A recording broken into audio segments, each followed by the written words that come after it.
I thank the gentleman from Michigan. Today I'm pleased to see that Congress is finally focused on America's top priority, jobs.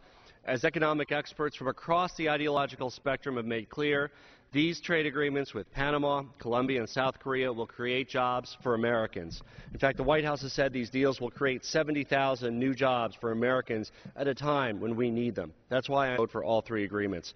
I'm also going to vote yes because these trade pacts will help put money back in the pockets of hardworking Americans.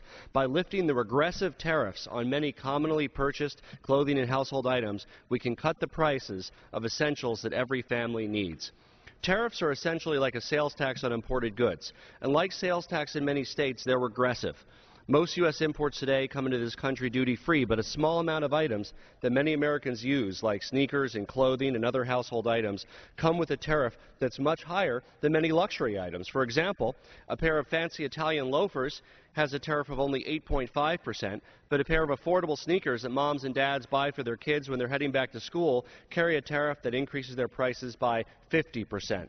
Thrifty cotton and polyester work shirts carry a 16 and 32% tariff, but a silk Armani shirt comes with only a 1% tariff. Not only are these regressive tariffs hard on the middle class, but they hurt American businesses. Many businesses in my district can expand their operations and hire more workers with these three trade deals. For example, in my district alone, 4 businesses that export electronics, building materials, and foods pay hundreds of thousands of dollars in tariffs just to the Colombian government. That translates into jobs in my district. Most importantly, as the gentleman from Michigan mentioned, as a new father, I think about the kind of world I want my son to grow up in.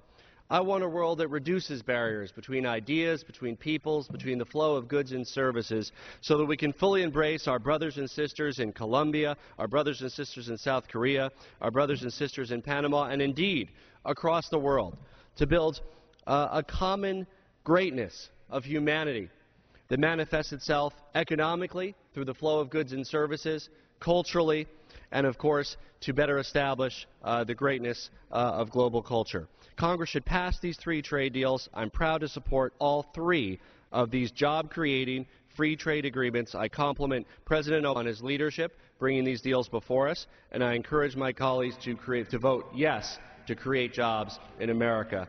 And I yield back to balance. Gentleman yields back. Gentleman